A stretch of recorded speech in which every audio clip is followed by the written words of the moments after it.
So we are here in Houston with Ori. So happy to finally be meeting you in person. Likewise. How long has it been? I discovered you in 2015 thanks to that Yes All White People video. Yes. And I was like, oh yeah, instant subscribe. Like she's dropping truth bomb after truth bomb after truth bomb, like instant subscribe. That's wild to think about that. I mean, it's been 6 years. And we finally meet in person. Finally. Yes. So we were talking a little bit about school and college. And so I do want to kind of jump right in and ask about, because a lot of people have been talking about college and higher education for Black Americans, and especially with student loan debt and the student loan debt bubble and all this stuff. How do you, so as someone that, we both have went to college, so how do you feel about it? I know you were saying like go to HBCUs. Yeah, definitely go to HBCU. For one, where I went was so much cheaper. I've never seen a school as cheap as PV was at the time. Like I was talking to Nini on the Discord that it's apparently changed. Just the culture and the way things move and who can get in what living spaces has changed apparently.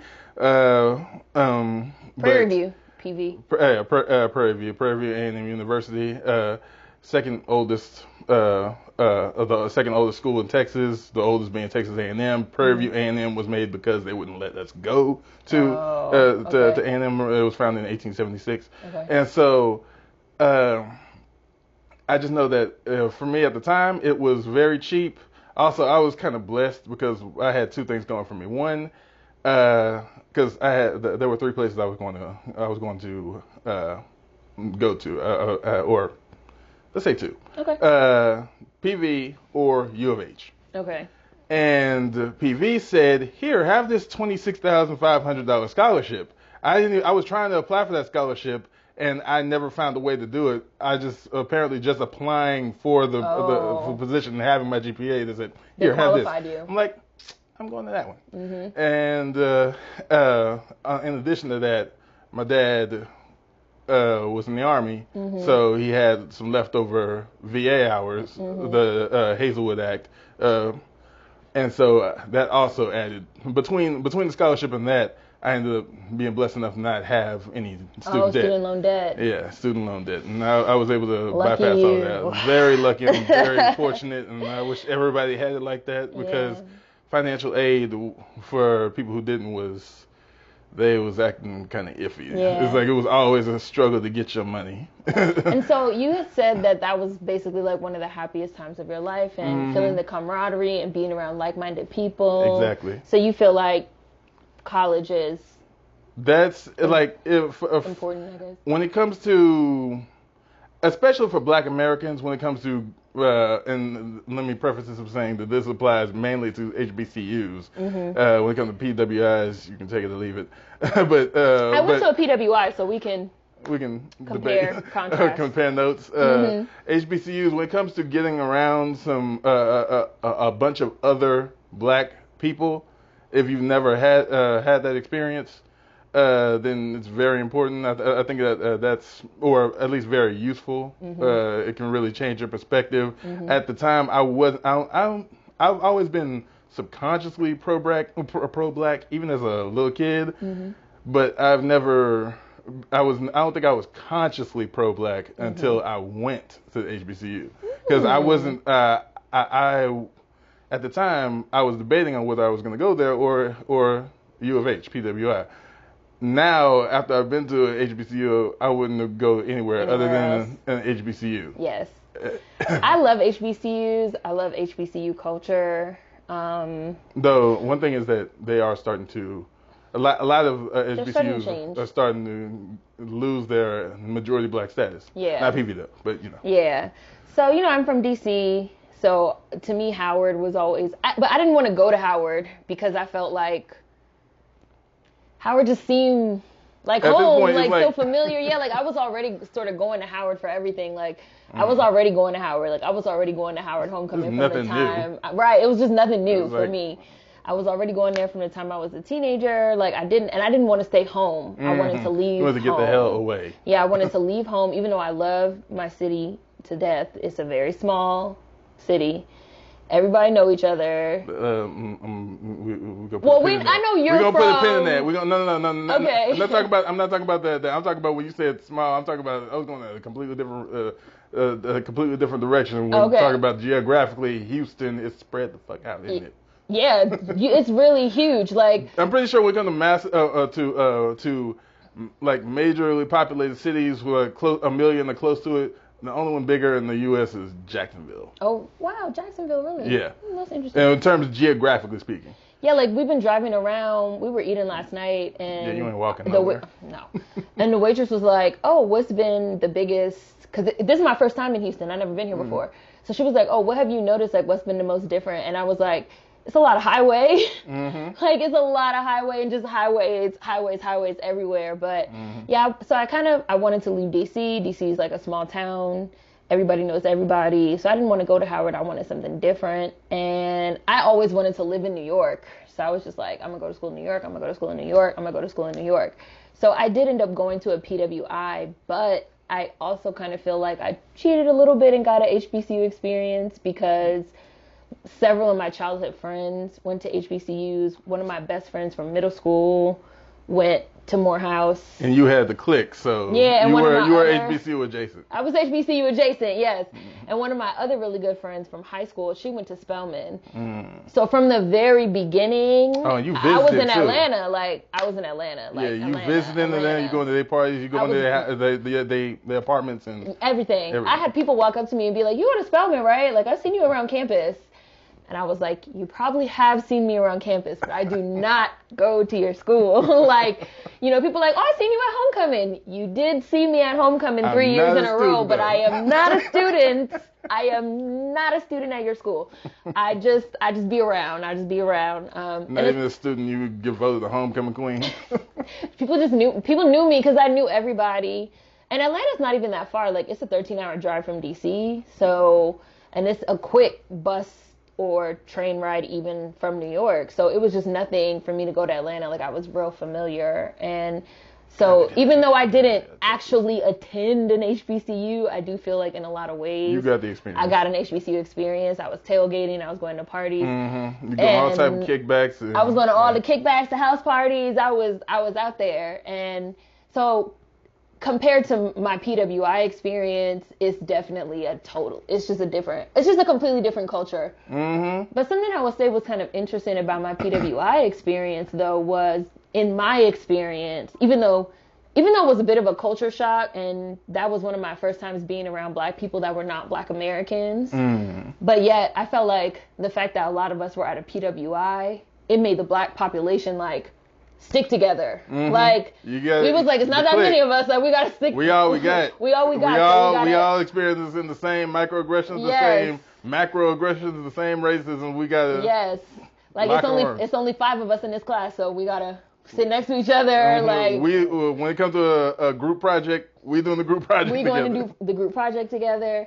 But my college experience was really, really good because I feel like because of that, I feel like I was able to meet different types of people. I was able to meet different types of Black people that I had never really met before. Like how you said, you never really met other kinds of Black people, like foreign Blacks and stuff, until you went to college. That was really my experience as well. And it was enough Black people that we still had our own culture on campus. We had parties. We had, like, I had a great college experience. And I do feel like I learned a lot. And having that sense of camaraderie with people, and even learning, like, I have my degree in journalism, and I minored in political science, which I do feel like laid a lot of the foundation for what I'm able to do now. When you said that, I was like, no wonder. Yeah, like, it's familiar. A lot of stuff is familiar to me because of that. But I'm so conflicted. It's so hard for me. Like, I'm so conflicted about college because, like, I have student loan debt. Like, I carry student loan debt. And it's actually not as much as it could be because I went to a state school. And since D.C. is not a state, if you're born and raised in Washington, D.C. and you're a D.C. resident, you can go to any state school in the country and pay in-state tuition. So, which a lot of people don't know. That's cool. Yeah, so I could have went to any state school in the country and paid in-state. And despite that, that you still have student loan debt. And I still have student loan debt. I can see where the conflict comes from because on one, because it comes from two directions. On one, Like the people, like the older people, like your boomers, they went to school for the price of a ham sandwich. Right. And on the other side, we already have our attitude of what Black Americans deserve in this country. Right. We shouldn't be paying for shit. No, it should be fucking free. Right. Like, it absolutely should be. Black Americans should have everything free. Free education, free healthcare, especially from Aetna, bitch ass Aetna. I'm looking at you. I'm never gonna let this go. Like, once I found out that Aetna literally got its start by insuring slaves. That's what the life insurance that I was under before I aged out of it. My was Aetna? mom was Aetna. Yes, that's how Aetna got its start, was insuring cargo, aka insuring people, slaves during the transatlantic slave trade, because like so many of the slaves would die because of the conditions, getting sick, or just people a lot of the times like the slave owners would be like, well, there's not enough food, there's not enough rations, so we have to like throw people overboard. Let the sharks eat. And let the sharks eat them. Like that's really some real shit. And like then that's how Aetna got started. The sharks in the Atlantic, that altered their path, their migration patterns because they were like, oh, this there's is where the food is. Over here. Yep. This is where the food is. And still to this day, the migration patterns have been altered. Yeah. So it's like, how is Aetna still a company that's around that has made billions of dollars off our literal Black American bodies, and yet our parents will pay them to insure us? Like, it's... But they're sorry, though. You're so sorry. You need to insure all... Every Black American needs some type of plan from Aetna that's free. And I feel the same way about college. Like, I feel the same way about everything. It's just like, now I carry student loan debt. Luckily, it's not that much because I was able to pay in-state, so it's not that much. But a part of me feels like it's hard. It's such a balancing act. It's like, it was a wonderful time in my life, but then I also have to balance that against the student loan debt and, you know, a lot of my feelings about higher education as a whole. The class and gateway. It's classist, the class gateway.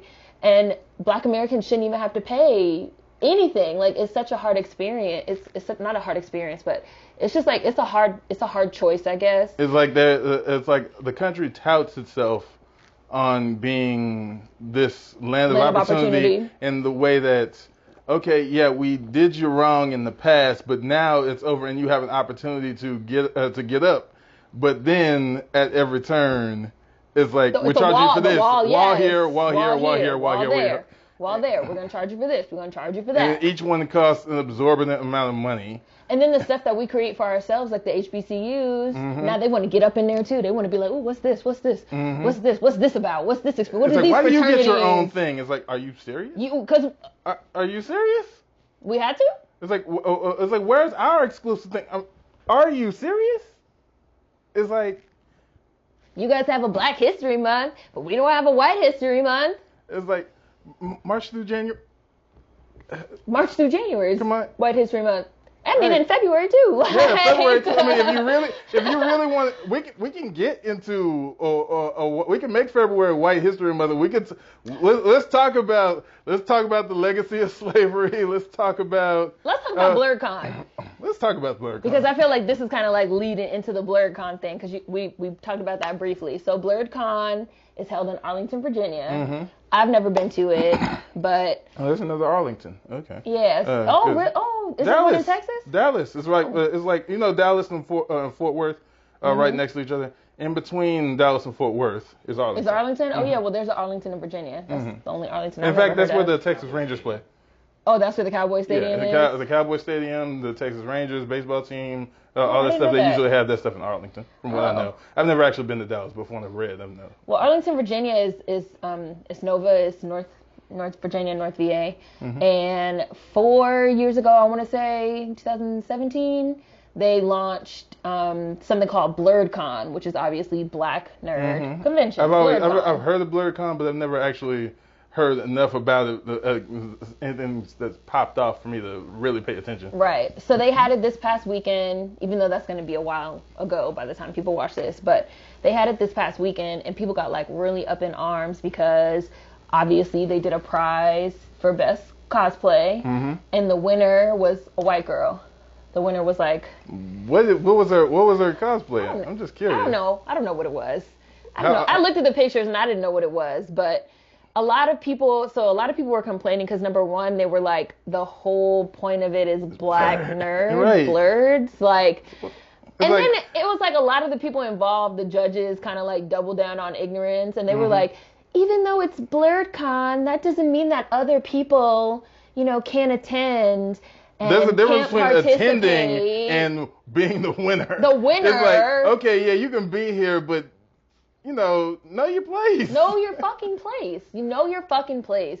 And I just feel like, kind of like we were just talking about with the HBCUs, how like Black Americans, that we start stuff for us because we're being excluded from spaces. Like the whole point of them creating BlurredCon was because a lot of Black cosplayers don't feel safe in major con spaces, or don't feel represented. Or going to it or coming away. And it's like, I know one person, I read how one person, they had like a katana blade, and the cops were pointing their guns at him because he had the katana. I don't know if he got shot or if it was just a... I think I know who you're thinking of, and he did get shot. He got killed. Oh my God. He was leaving a con. He was walking down the street. He had the blades, and somebody called the police and was like, there's a black guy walking with weapons, and the police came and killed him. Who you know is walking around with a sword? It probably wasn't even a real sword. It was like... So that's part, but that's what I'm saying. Like, so that's part of the reason why they created BlurredCon, was because, we need a space for Black cosplayers and for Blurred to sort of feel safe.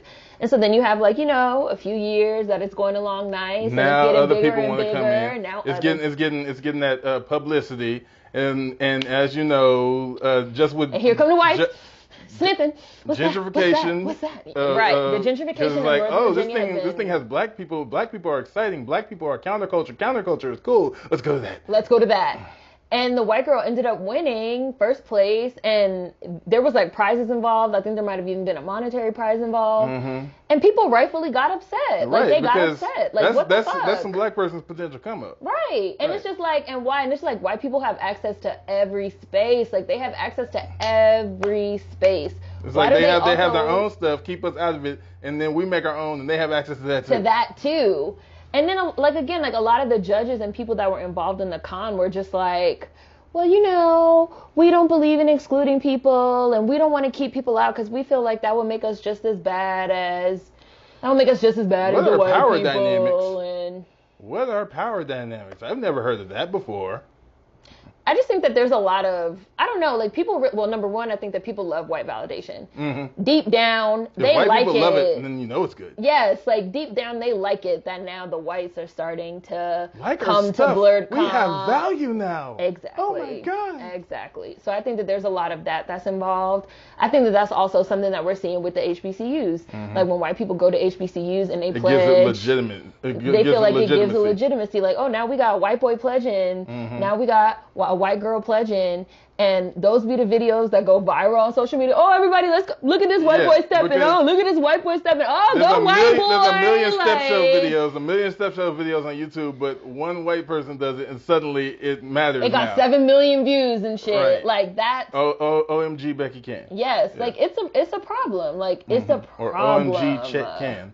Chet or Becky, Karen, Karen Chandler. cosplaying. And people were like, a lot of people were even mad too, because they were saying like, about this white girl in particular, they were like, and her costume doesn't even look like she made it. They were like, it looks store-bought. A lot of people said they felt it looked store-bought. Right. So they were like, you have people that, because one of the judges who was black was like, well, as one of the judges, I want to speak up about it. And they put this like long string of tweets. And one of the tweets says something like, craftsmanship is really important to me, so I'm always going to go for the cosplay or the costume that looks finished, as opposed to one that, even if it's homemade, if I could see the glue, or if I could see the cardboard, or if I could see this, or if I could see that. And people were like... Craftsmanship matters and within the context of if you made it yourself. If you just bought it, then... It's like asking somebody else to do your homework for you. Right, like, it's bought. Like, of course it's going to have nice finished scenes. Right, it's professional. It's fucking professional. It's like she didn't do it. She didn't fucking make it. Because the judge because a lot of people were circulating around this black cosplayer that had did this, like, really intensive, you could tell it was an intense cosplay, and it had, like, all these arms. And yes, you could see the cardboard, but you could also tell the amount of work that was put into this costume. That's a not insignificant amount of time and resources that goes into that. I spend the whole year getting ready for Halloween. Right. Like, as soon as Lord, it's going to be August next month, and you're not going to shut up about that. No, August 1st, Halloween is tomorrow. I'm so excited. Like, as soon as Halloween is over, it's like Nightmare Before Christmas. It's like, oh my God, only 364 days until the next Halloween. I have to get ready. I have to start getting ready. I have to start thinking about my costumes. You already know what you're going to do next time. I have 3 of my costumes ready, but I'm still trying to think. Not ready, but I have 3 of my ideas decided on. My last one I'm not sure about yet, but that's just because. So people have asked me, for example, if I want to get into cosplay. And I was like, I can't get into cosplay because I know for a fact just getting ready for Halloween is so much work. Like, you have to start getting because, like, you guys know, like, I don't buy costumes. And, like, last year I did 4, and I want to do 4 this year, too. I think I'm just going to do 4 moving forward. And it's like, if you're not going to store buy, if you're going to actually build a costume yourself, put it together, you literally have to start months in advance. Yeah, like, because we all have lives. We got other stuff to do. We all have lives and we have other stuff to do, yeah. And you have to start looking for fabrics. You have to start looking for props. You have to start, I got to get research. I got to get makeup. I got to get fabric glue. I got to get wigs. I got to order this. I got to order that. Like, techniques. You might get stuff. You might have something in your mind. You get it. You order some stuff. It arrives. It doesn't look right. You have to start over. Like, you might mess tough. up. Yeah. It's like it's work. It's trial and error. Work. By the time you get to the point where it's not as difficult or time consuming, you could probably professional grade. Yeah. So it's like and I follow a lot of Black cosplayers, and I know the amount of time and energy and effort that these Black cosplayers, number 1, put into these costumes, and number 2, the amount of hate and vitriol that they get on Instagram. This person's not black. It's like they're not white either. They're Japanese, but you're still doing it. It's like nobody says anything about to you. Exactly what this person's not black. It's like, no, she has green skin. Actually, I don't. Right. It's like this person's not real. They're not real. They're not human. Like, I don't understand. It's like, I don't. What's the issue here? And so it's really a slap in the face that in a space that's like. We created this space to get away from that, and then they're going to be at the forefront of that one too. Yes. It's like we can't have nothing. Yes. This was how I felt about Afropunk. I forgot to mention, but I was when we first started talking about it, I was like, this sounds like a repeat of Afropunk. Yes. And I've been to Afropunk. Yeah. I went not to the first one they ever had, but I feel like I went to maybe the second or third one, and then I went a few years in a row while I was in Brooklyn when it was still free. Once they started charging a fee to get in, I stopped going. Yeah. I was like, I see the writing on the wall. Here's the jig. Right. I see the jig. Like, I see where this is going. And so they started charging a fee to get in. And then Afropunk I like what you just said, where you said, like, Black American culture is counterculture, and counterculture is cool. Yeah, because that's what happened with Afropunk. That's the main thing. Like, Black Americans, we are the perpetual bottom rung of society. So we are by definition anti-culture. We're counterculture. Counterculture equals rebellion. Rebellion is always what's cool, so we're always going to be the ones doing cool things. We don't do things because they're cool. Things are cool because we do them. Exactly. And so... And this has been with everything. Like, with everything. This is how rock and roll came around. Punk rock came around. Rap and hip hop. Like, so many things that were considered bad things. Oh my God. Like... And so it's just like... And now they become... And then people want to get into it, and then that becomes the new mainstream. And that's where the whole issue of like cultural appropriation, and we were talking about like the Bruno Mars conversation, and like the ultimate thesis, because we had once said, I remember on one of your previous lives, you had said that Bruno, he's not the source of the problem. The problem, right. And ultimately what I had, like, if we were getting our due and he was just in there, it'd be fine. But we're not getting our due. But we're not getting our due. And so the ultimate thesis is Black Americans have contributed far, far, far, far too much to the fabric of American identity, and by extension, the identity of the entire world, to be treated the way that we are. Yes. That's the ultimate thesis. And even by our own people, and even in our own spaces. Because, like, at BlurredCon, all them judges was Black. the judges that picked the white girl. Wow. Like, they were all for Black them. American? I don't know if they were Black American. I do not know if they were Black American, but they were Black. And I think, obviously, that does play a part in it, too, if they were Black American or not. But it's just like even a lot of the times, I think a lot of Black Americans are scared of being labeled. Of mean, scared of being exclusive. labeled as scared of being labeled as loving ourselves. That's ultimately it. Because it's like everybody else is allowed to do that shit with us. Yeah. And anytime you do love yourself, people take it like as a personal offense. Like, it's hand wringing when we do it. Everybody else, like, you have Chinatowns, you have like all these other sects of the population, all these other groups are allowed to have their areas where they live together and they exchange the economics, like, you know, just exchange their capital and build an internal economy. They're all allowed to do that. When we do it, it's a problem, and other people are coming into our spaces and building up, and we can buy from them. Right. But when we try and buy from ourselves, suddenly we're being exclusive. Suddenly we're just as bad as white people that came before us and did it to us. And it's like, you don't know what power dynamics do. Jaron and I talked about this briefly a little bit yesterday as well, and Jaron used the word brainwashed. He was like, people are brainwashed, and even a lot of other Black Americans are brainwashed because like people will really fight you. Like, you sound just like those white people. Like, it's exactly the same. No. And it's like, no, it's not. Like you said, like the power dynamic is totally off. Like the power dynamic makes it completely different. And not only that, but I feel like I was just reading something about, like how a lot of immigrant groups, the way that a lot of immigrant groups do end up building up in the United States is that a lot of them use this methodology where obviously they sort of cluster together, and a lot of them, they kind of put money into a pot, right? They put money into a pot, put money into a pot, put money into a pot, and then maybe once a month, they choose a name, somebody in the community, and that person gets the money. And then they can use the money, most of them use the money to open a business. And most of the businesses that they tend to open be laundromat, nail salon, a tailor shop, a gas station.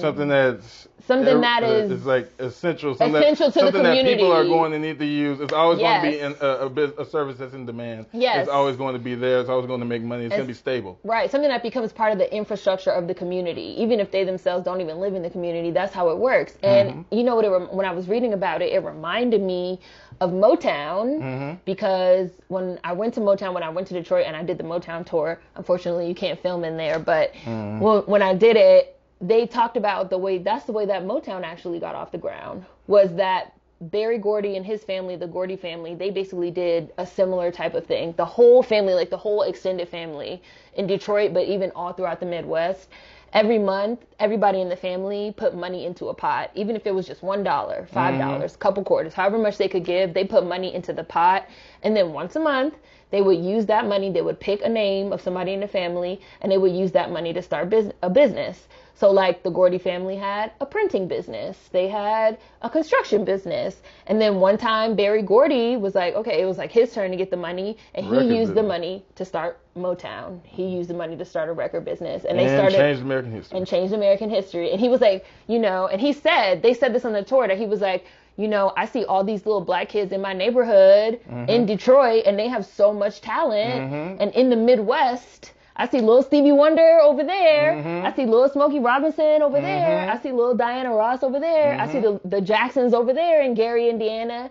And they're living in poverty, and they have no way to get out of poverty, but I see that they have so much talent. So he was like, we could turn this into something. We could turn this into capital. He was like, and we're not going to hire, he specifically said, and we're not going to hire any white people. And it's not out of malice, but more out of, they don't need it. They don't need it. They have their own stuff. like, we're not going to hire any white people. We're going to hire everybody either from the family, or we're going to hire everybody from the neighborhood that we know. That's first, because we're the ones who need it. We're to work on ourselves. And that's it's like, when did that become a sin? And they ended up, like you said, changing basically the course of American history and global history, right? Because we wouldn't have no Beatles, no Rolling Stones. We wouldn't have them if we didn't have American Motown. Culture mines Black culture for its own content, which it then exports to the rest of the world. Yes. So, like the K-poppers. They say that culture is the #1 export of the United States. Which means that Black Americans are the number one, what's the word I'm looking for here?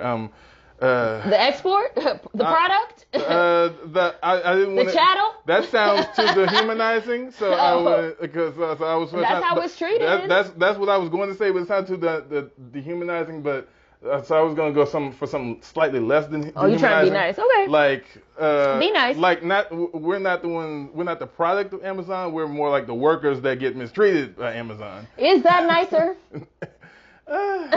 It's a little bit more human. It's a little bit more human. I mean, them Amazon workers, they have timed bathroom breaks. They have to pee in bottles. I've heard that some of them have to wear diapers. They're not treated like humans. That's what I'm saying. Like, is it better? It's not better. Oh, God. Meanwhile, Jeff Bezos has enough money to shoot himself into space. Right. These people are not getting taxed enough. They don't even pay. At all. They're not getting taxed at all. That's right. They don't even pay. I read that ProPublica report that they did about the taxes. The reason why most of these super rich people don't have taxes is because it's based on income, and they don't have income. They have $1 salaries. Yeah, they don't have income. So it's like, oh yeah, I'm Jeff Bezos. I don't get paid a salary. So all of my money is in stocks. All my money's in stocks, so I shouldn't have to pay an income tax. Mm-hmm. So is there like some kind of wealth tax?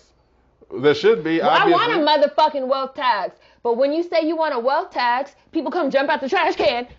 They worked hard for what they had. No, they come break the window. Because like the hard work did make what they had, but the question is whose, not theirs. They put their elbow through the window and stick their head in and be like, Jeff Bezos started Amazon in his parents' garage. He shouldn't have to pay a wealth tax. Even though they gave him like, didn't he have $1 million loan? $1 million? I thought it was only like 200,000. Oh, I thought it was $1 million. But even if it was 200,000, still, it's like. My parents didn't have $200,000 to give me to start a business. Right. They didn't give me shit. Like, and that's what makes it, again, getting into power dynamics.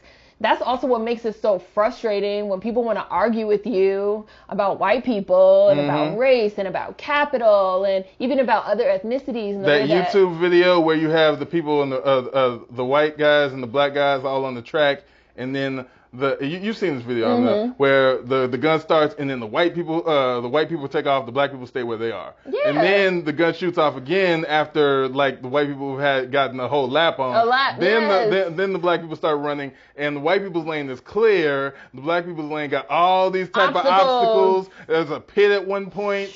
I think the pit had spikes in it. I think there was a wall. One black person was trying to help the other black dude get over the wall. Then he just get a cage from mass incarceration, and then at the end is like the white guy's still running on his like umpteenth lap, and the black dude's just. And then the white people, and again, not even just them, they be like, whoever, they be like, well, we're running on the same track. No. We're running on the same track. We still have to go the same amount of laps. So I don't understand why you just can't catch up. It's like your lane is clean. Oh yeah, the white guy at the end. When the black guy was just sitting and resting, the white guy wasn't even walking anymore. He was being carried forward on a track that had been upgraded to a conveyor track. A moving sidewalk like the airport. That's the Bezos. Because at that point, his money's making itself. It is. His money is making itself, and he doesn't need that much money.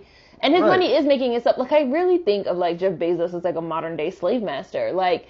Oh yeah, because the people working for him can't live. They can't go to the bathroom. They can't go to the bathroom, and then when they after working that hard, they don't get enough. They don't get paid enough to live. No, I know that didn't the minimum wage go up to $15? But shouldn't the minimum wage be $21 right now? They said that it should. They said that for your average American citizen to be able to afford like a 1-bedroom apartment in the United States, I think they said the minimum wage has to be like $22. $22.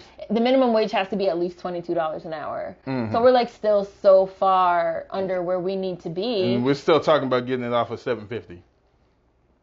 Well, we were driving around yesterday. We seen all these signs that said now hiring, paying $11.50. Mm-hmm. It's like you're gonna have to do better than that. You're gonna keep hiring because nobody. And then what do these people say? They be like, there's a worker shortage. They're living off unemployment. We need to cut the unemployment. It's like if people can make more money sitting on their ass collecting unemployment, maybe you should then they can raise the wages. Or then they can working for you.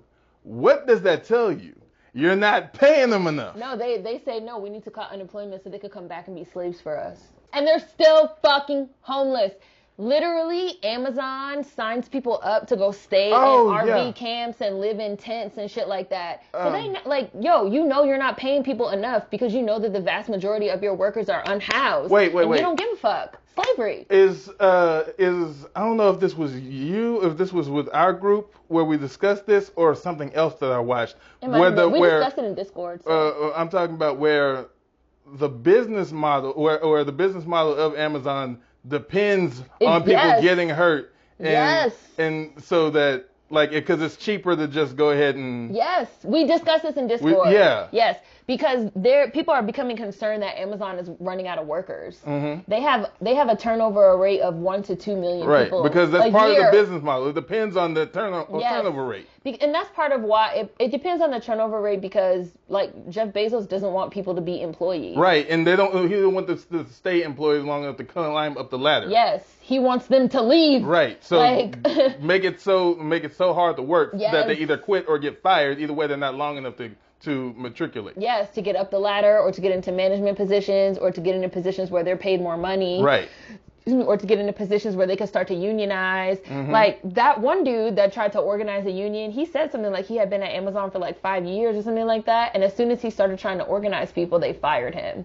Mm. And he was like, this was maybe last year, a couple years ago. And he was like, they fired me because I had been there for a while and I was trying to organize. And then Amazon came out with some statement.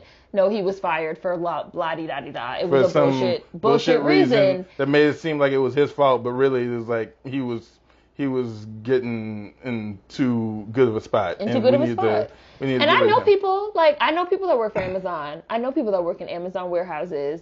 I know people that have worked in perfume factories. I know people that have worked in chicken factories. It's a horrible place to work. Horrible job. I just got done watching a video where they have it where the chicks get ground up while they're still alive, and I was like, why?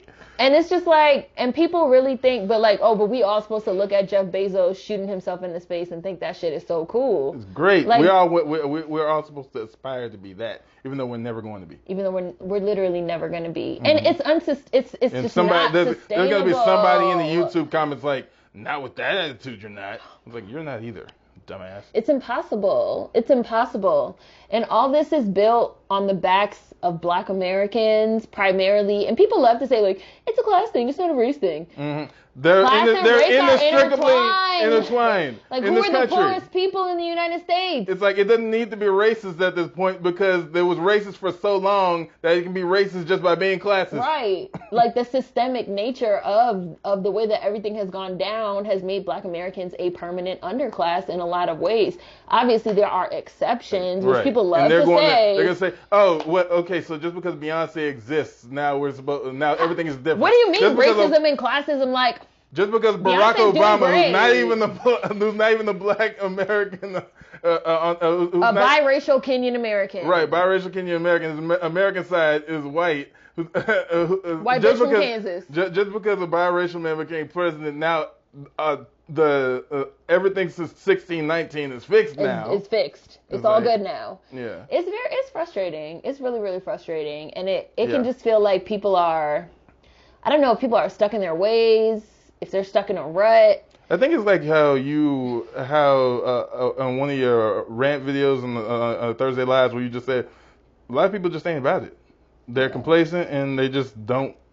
They aren't ready to take that step of trying to really get free, or they know they've sort of taken a cursory stock of what that would entail and the sacrifices that would entail. They're not ready to make those. Yeah. I'll even confess that on some level I'm actually kind of guilty of that too. Yeah. But it's ultimately it's the work that's going to take, they don't want to do that. It's hard. It's hard work. It does require a lot of sacrifices. Mm-hmm. We were just talking about this in terms of sports players. We were it is hard. It's tough being I'm putting my livelihood on the line, or I'm putting my money on the line, or I'm putting my actual safety, my body, stuff like that. But at the same time, it's if people are not willing, if some people at the very least are not willing to do it, change will never happen. Things will never change. See, it's already an hour. I told you. I was like, don't even be nervous, because once we start, we still got a whole bunch of other stuff to talk about. Yeah. So actually, are we good?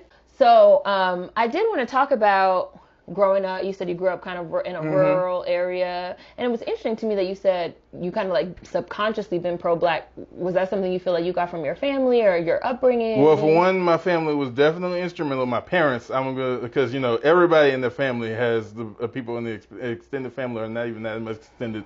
We're not a monolith. You have some people who are going to have their anti-black ways because they just internalized anti-black ways because they just grew up that way. Right. But my parents, at least, were very pro-black, and like you see my skin tone, like I inherited that from my mother. So the first woman that was in my life was a dark-skinned black woman, which like my first crush was Brandy. My first celebrity crush is a little 6-year-old kid, Brandy. Like, white was never default to me. Right. And, what we have in common, right?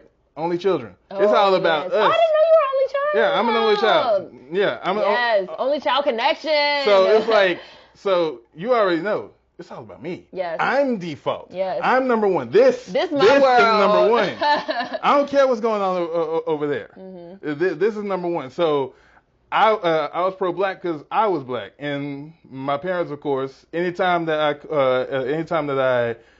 I seemed to veer in more of a direction that would prioritize whiteness, they very quickly were like, nip that in the bud. And not even in a scolding way, just more like a guiding way of, we're black and black is good, and and so this is a good way. This right here, the skin, you're brown. You're a brown boy. So what did you say about the joke? Jesus is brown. The Cedric the Entertainer. Okay, joke? Yeah. Okay, I think it was Cedric the Entertainer. I can't imagine it being anybody else, just with the mannerisms and the voice of how he said how his relatives, he was going out to his relatives with the country. It's like what he thought, there was a difference between what he thought was the country and what was actually the country. And he was saying how with the country you have your highway, and then you get off that, and then you have like your town roads. And then you get off that, and then you just have your lone a lone road, maybe 2 lanes or one way or the other, and then you get off that, and then you have a dirt road, and there's like no lights, no nothing. It's like that's the country, and I was like, yeah, that sounds familiar. Yeah. And now he might have been exaggerating a little bit. Like my place had a street light, the dirt road eventually got paved. It was a dirt road though at first, and so, and that was like long ago, like 1999. But and the road. Gosh, 1999 was a long time ago. Don't say that. You just said it. Don't say that. I didn't say that out loud. That was you. So the road that I lived on, it was like the last house on the road that led to a dead end, and so. That was what I knew. I spent like 13 years. Like I was born in upstate New York. Spent like a year and a half or so in North Carolina. First like Fayetteville, and then another place that's close to Fayetteville. And then when I was almost 30, I moved down here, which is where all the family was. From spent 13 years to when I was almost 16, and back at that little matchbox house. And the whole reason we left was my dad was like, "This is too small." And we made enough money to the point where our lifestyle can change a little bit. Let's get out of this matchbox house that belonged to my parents, to my mom's grandparents. And so, but like it's all I know. How was it like? But at the same rural? time, just because it was all I know, that I have some measure of comfort in it. At the same time, I don't mean I really liked it that much. I just know every time I go back out to the country, I'm reminded of why I was glad I left the country. Why were you glad you left the country? What was it like? Let's see what I don't miss. I don't miss the thick ass clouds of mosquitoes that'll pick you up and pack you off. That's true. I don't miss having to walk. Mosquitoes love me. They carry me away. I don't have to walk I don't miss having to watch where I step because of the shit. The cat poop. And the reason we had the army, the perpetually upkept army of feral cats, I don't miss also having to watch where I step for the danger of stepping on a water moccasin, a venomous ass water moccasin. I don't miss seeing a water moccasin and going, oh crap, that's a water moccasin. Oh wait, no, it's just a chicken snake. Now I'm gonna be looking for snakes. Wait, no, it's not a water moccasin. It's just a chicken snake. No, it's not. Oh great, and it's right next to the hoe that I was going to use to lob its head off. What the hell? Okay, it's like I don't miss none of that. I don't miss going outside to the shed to wash clothes. It's like. So you like city living? I like suburban living. Oh, suburban living. That's fair enough. But at the same time, I like city living because it's just you don't have to get into the city once you're in the city. Mm-hmm. So that once I was in suburban living, trying to get to work, having to get in the city it's a bitch. The traffic is a nightmare. The traffic is. The traffic. So I didn't know this. Even when we were in Dallas. Compared to Atlanta, this traffic or Atlanta, what's worse? I'm gonna say Atlanta. Okay. But I could be biased because I have like a deep burning hatred in my soul for Atlanta traffic. Have you been to LA? Yeah. How's that traffic? It's also terrible. Worse than this? Yes. Okay. So I would say that, so my number one least favorite drivers and least favorite traffic is Atlanta though. Okay. No one in Atlanta can drive. Like, I don't know. Like, no one in Atlanta can drive. Like, I've literally seen in Atlanta, I've seen people going the wrong way down a one-way street. Oh. I've seen people get off the highway ramp, look around, and reverse in Atlanta. You don't do that. Back onto the ramp. No. I'm waiting to get on the ramp. I'm saying, oh my God, they wild. Like, oh no, they wild. In Atlanta, they just do whatever. They just, I don't know, like they literally just do whatever. So it's like the TV show just without Donald Glover. They're crazy like that. Yes, like the people on the road, like I hate driving in Atlanta. The traffic is really, really bad, and it's just getting worse and worse because like more people are like moving there. Mm-hmm. So my number one will probably be Atlanta. No shade to anybody that's in Atlanta, but I know those of y'all that live in Atlanta, they're gonna be in the comments like she's not lying, like she's telling the truth, like. So my number one would be Atlanta. My number two worst drivers, though, not for traffic, but just bad drivers, would be Virginia. Mm-hmm. Because it seems like everybody in Virginia learned how to drive on a dirt road. Mm. And, like, they just don't know how to drive. Like, they just literally don't know how to drive. My mother lives in rural Virginia also. Mm. So, like, they just don't. It's like everybody lives, like, they learn how to drive on dirt roads and backwoods on tractors or something.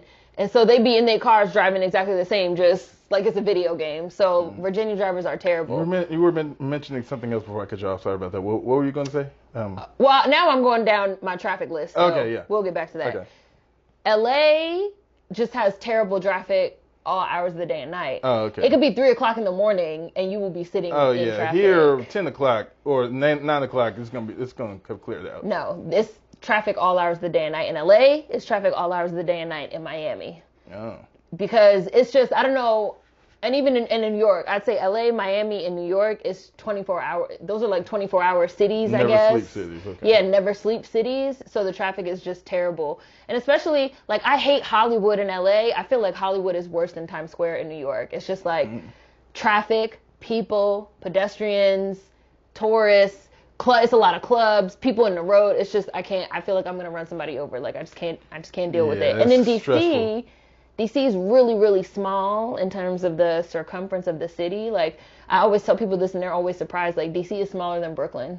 Like, DC is really, really, really tiny. And there's people from all these neighboring states, Virginia, Maryland, even like Pennsylvania, Delaware, that every single day coming in, New Jersey, they're coming in and then going out. It's like a breath. Yes. Like, so rush hour in DC is a nightmare. Like, I used to work literally 10 minutes away from 10 minutes away from my house. How long it take? 45 minutes.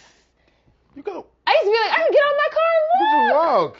45 minutes. 45 minutes. That's unbelievable. To get from my job. Normally getting from my house to my job was okay, but getting from my job just invest in back to my house at that point. I should have got a bike because I had a car, so I was just like, whatever, I have my car, whatever. I don't want to buy a bike or anything. But the traffic is really, really bad, and it's getting worse just because there's so many people trying to cram into the city. Like, trying to cram themselves. And then they're trying to expand. No, they can't. Can't expand. DC has a lot of rules in terms of how much housing and how much buildings can be built. And there's also there's level rules. Like we don't have skyscrapers in DC like that. Yeah, because that's again with the going into architecture. They have like codes and they have the codes and rules of height and like air rights and stuff. You're supposed to be able to see the monument in the Capitol building from anywhere in the city. That's like literally written into the codes. Oh wow. So the buildings can't be taller than a certain the Washington height. Monument? The Washington Monument, okay. Yeah. It's like an obelisk. It's So you're supposed to be able to see that. And I think the Capitol building, which also has like a spire on the top, that's supposed to be like the central point. And so you're supposed to be able to see it from anywhere in the city. It's supposed to be visible from any point, okay. And that's like written down in law. So the buildings cannot exceed a certain height. So they can't build up. Yeah. So they're building a lot, but since they can't build up like they want, they're just trying to cram people. It's just not enough space. Yeah, it's like you can't. It's just not enough space. Yeah, because it's like that. New York has gotten around that of their lack of being able to expand by building up. But with DC, it sounds like that's not even an option either. So all you have to do is it's like you're just cramming people in this ball. Cramming people into a space. And every year the traffic just gets a little bit worse and a little bit worse and a little bit worse. Stressful. Like we have like height laws like that in I think in every major city, but I just know that like no building is ever going to get taller than J.P. Morgan Chase Tower is because of the laws. I know the hurricanes have had an impact on building codes, right? Haven't they? Well, I don't know about here, but I know like in Florida they haven't heard anything like that having impact on building codes around here. Okay. Because I know for one that Houston's building codes, they're still using the ones from 2012. They need to update that shit. Like some of them are still using the IBC, the International Building Code from 2015. That's the update. Anytime you see an update, it's going to be in 2015. Other than that, right now they're using 2012 IBC. Yeah, so they updated the Florida building codes because South Florida is like slowly sinking into the ocean. Yep. And so especially because the hurricanes are like building in momentum and sort of ferocity every year. And now I know you saw that building collapsed. Yeah. Surfside. Crumbling ass infrastructure. Let's talk about it. So for the y'all that don't know, Ori is, what are you, Ori? Are you? So right now I'm intern is the technical name. It's a job. Intern is the title until you become like a job captain or something else. But right now I'm in architecture. So I'm basically working on my license. For that, you have to pass the architectural registry exam, ARE, architectural registration exam, ARE. That's actually 6 tests that you have to pass in 5 years, or else you have to start over. That on top of all of these X thousand number of hours that you have to log and with NCARB, which I forgot what the national something. I forget what the acronym is, but you know.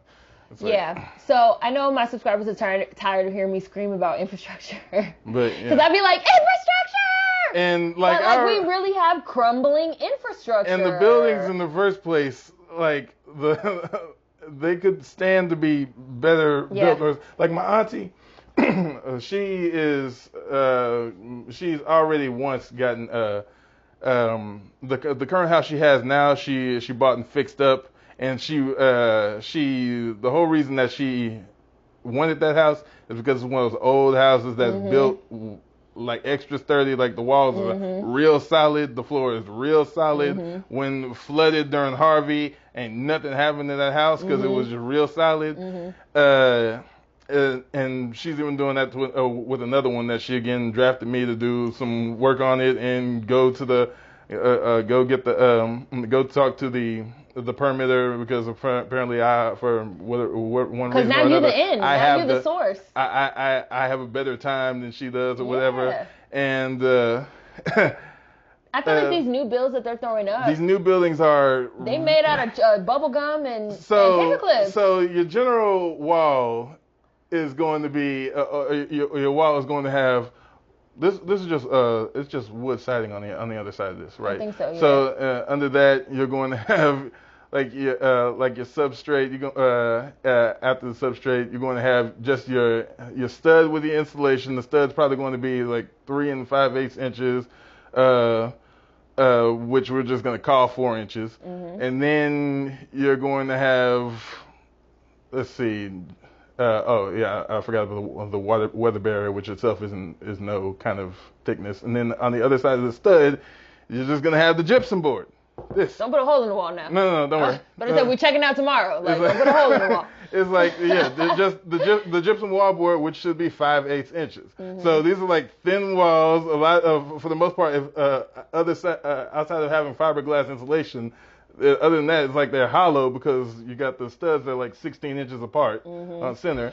And it's like these things, they're not solid. They're not solid. It's like so we've talked you're about... living in a box. You are living you're living in a box, but you're living in like a cardboard box. Glorified cardboard box. So, and we've talked about how like architecture and like city planning was kind of like a hobby of mine because I ended up not getting into it, but I still like loosely follow it. I follow architecture, I follow city planning.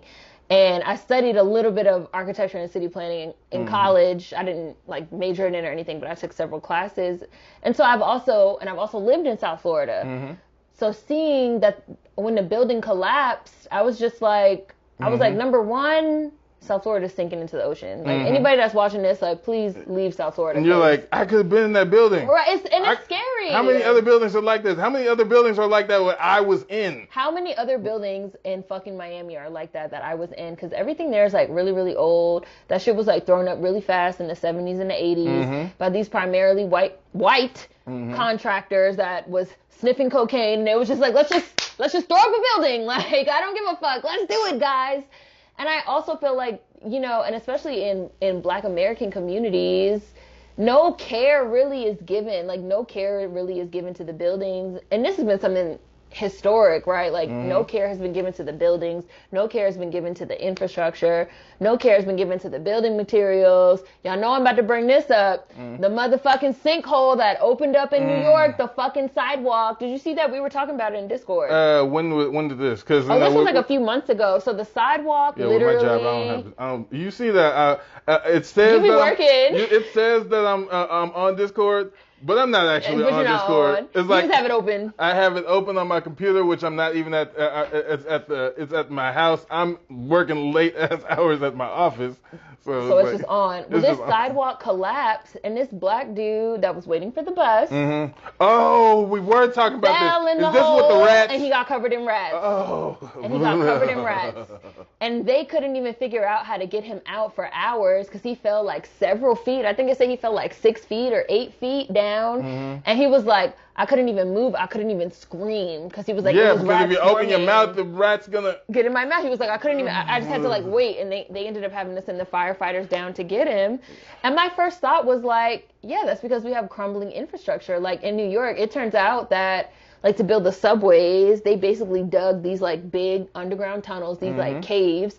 And then they built sidewalk over top, and it's just like one little wooden. Yes, it's like nothing supporting that. It's like one little wooden beam. Right. And now. And this is what you're building skyscrapers on top of. This is what you're building skyscrapers on top of. The super tall, like Central Park Tower and 432 Park Avenue and like those. And then we see stuff like Surfside, or we see buildings collapsing. We see holes opening up, and then people are like, "Oh my gosh, how did this happen?" And I feel like people always... Really? You don't know how this happened? You don't know how this happened? I feel like people always tell me, like, you make everything about race. But I'm like, no, like, it's a reason why... Like, there's a reason why the sidewalk collapsed in the low-income, majority black neighborhood where people are waiting for the bus. It's like, there's a reason why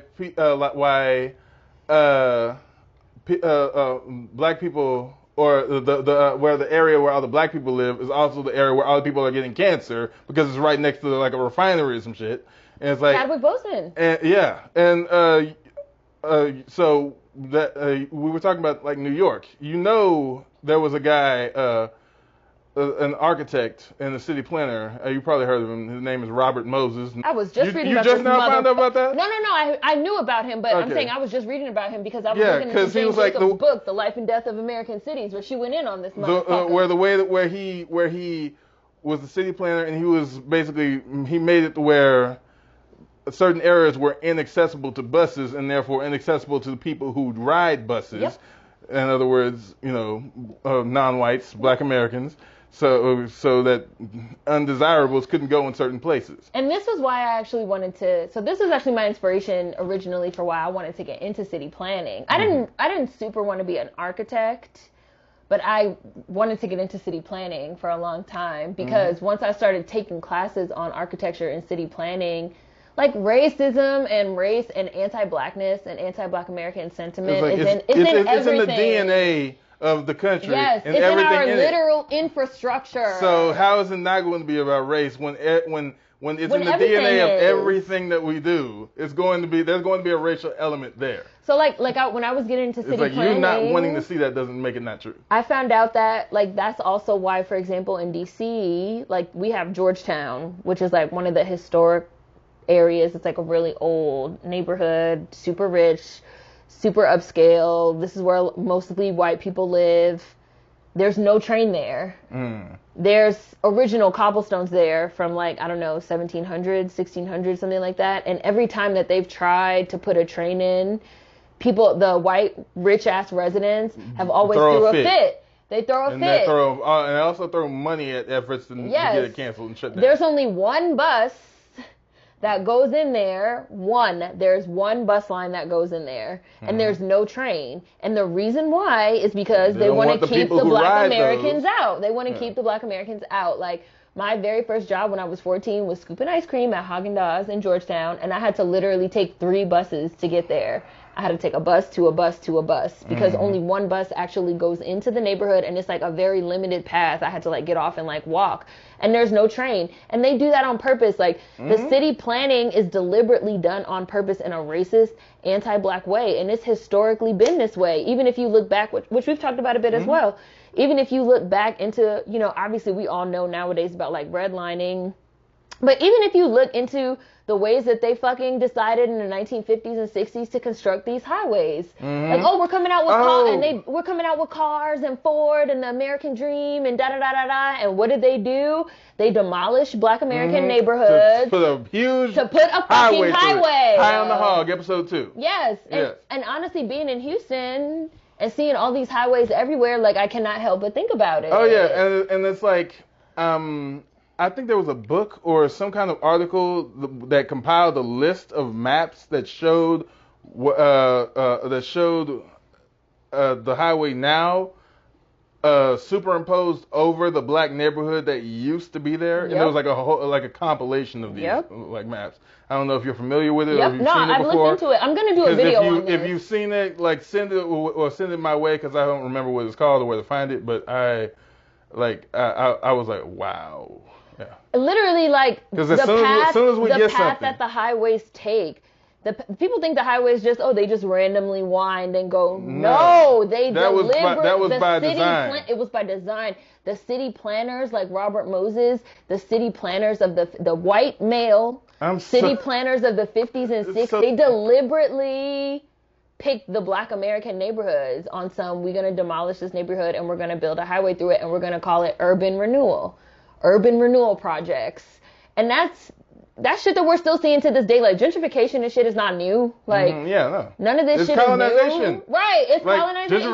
Gentrification is the newest incarnation of how the country got made. Yes. And what they've always done, in Arkansas, I went to Arkansas for during season 2, and I went to the Mosaic Templars, which is a cultural museum that they have there, and I learned at the museum that on 9th Street, they had a bustling Black American community and a neighborhood, all these businesses, hospitals, schools, movie theaters, barbershops. Like, for decades, the Black Americans in Arkansas, which is not what you would think, right?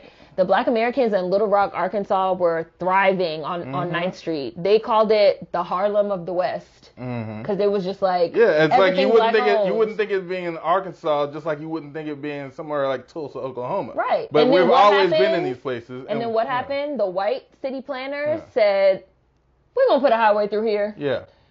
And then the people are like, well, but we live here. Like, we have, flourishing businesses. Care. Eminent domain, bitch. And they seized the land. They seized the buildings. They demolished everything. And they built a highway. And that highway is still there. And then, like... It's like every time we get something, they're going to find a way.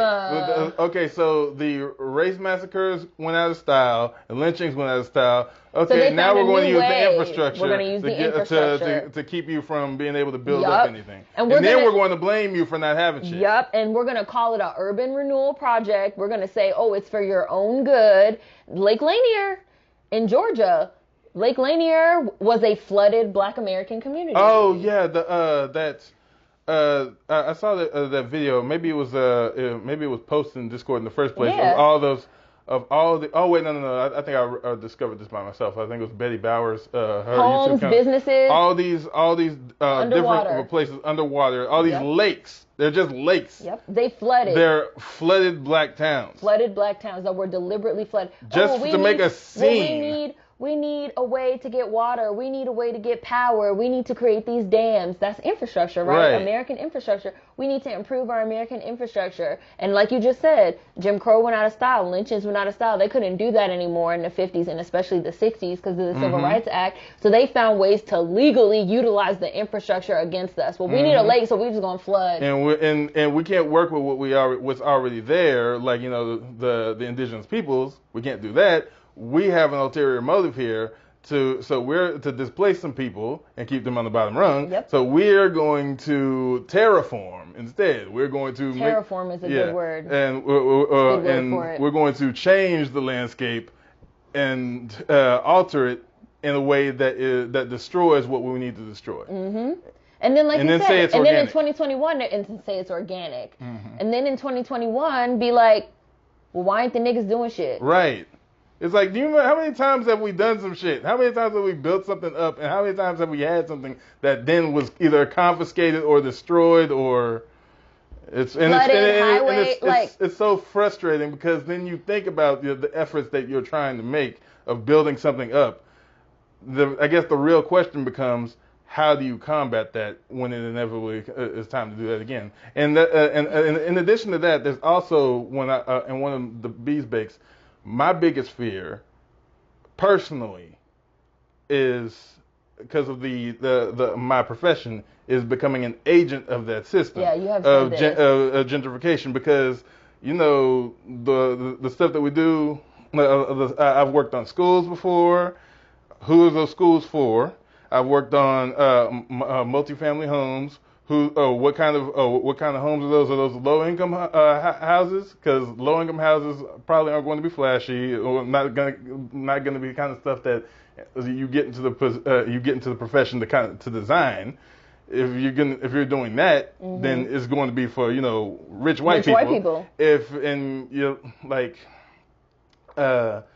Like my favorite thing that I did, or one of my favorites, was in my senior project, first semester senior year, where we made a low-income housing complex out of shipping containers.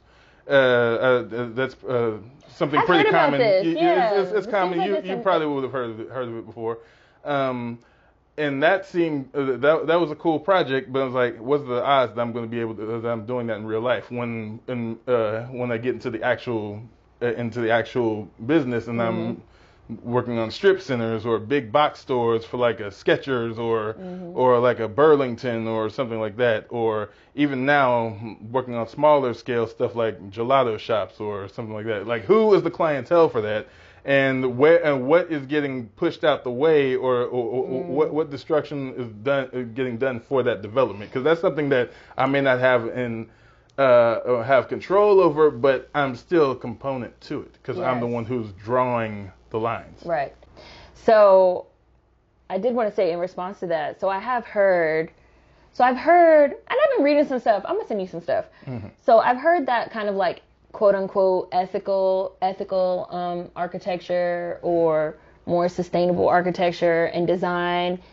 It's kind of picking up steam. It's kind of gaining momentum. Sustainability, that's been huge, or a huge selling point or talking point in the architecture community for a long time now. I don't know if you've ever heard of leadership in energy and LEED, leadership in energy and something design.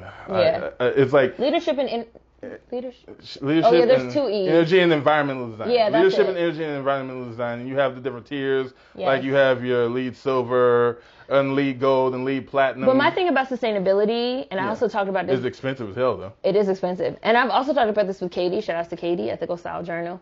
Part of the thing with sustainability efforts and how sustainability and like ethics kind of work hand in hand is it's easy to be like sustainability, sustainable materials, energy, da.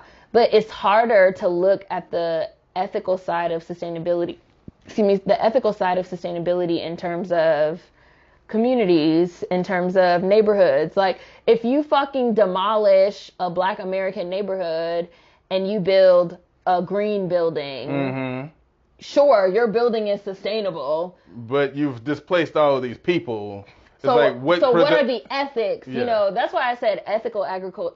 And how productive have you been really? Right. That's why I feel like ethical architecture and quote unquote sustainable architecture, I feel like are two different things right now. And there's definitely more of a point. That's a good aspect. And there's definitely, I feel, this like concentrated push for like sustainability, which is good. We need sustainability, climate change and all that. But there also needs to be. Let's also have sustainability in other areas too. Exactly. Like let's also imagine and examine the ethics of what we're doing as we displace Black Americans. And that's something that also needs to be much more recognized and thought about in architecture, in design, in city planning. Like, sure, it's great that you put up a green building. I respect that. It's great that you have solar panels. I respect that. It's great that you're using sustainable materials. All that's wonderful. But we still need to look at and examine the ethics and sustainability of the Black American community and what's occurring in terms of the infrastructure. And I think that's happening like across the board. Like Katie, who does Ethical Style Journal, she's really into sustainable fashion. And we've talked, and I've written some pieces for her magazine, and we've talked similarly about the same thing, because it seems like in a lot of the times, a lot of our ideas around ethics and sustainability, they just kind of stop at environmental impact and not the impact on the Black American community. Because not everything is about race. Yeah. Like, oh, it's fine, like it's green. It's green, so it doesn't matter that we just displaced 5,000 Black Americans to build this fucking building. Right. Like, it's green. We're building this huge, I've been following the construction of this huge Google campus that they're making in LA, in West LA and Westwood. And it's just like, it's hard. Like, I love city planning. I know it's weird. But I love city planning. I love architecture. I love real estate. It's a hobby. You couldn't get as angry as you do if you didn't care about it, though. I do. And it's just like, and I love, like, there's a part of me, and I'm really into sustainability. I'm really into ethics, climate change. So there's a part of me that's, like, following what they're doing. And it's like, it's a great fucking building design. It is.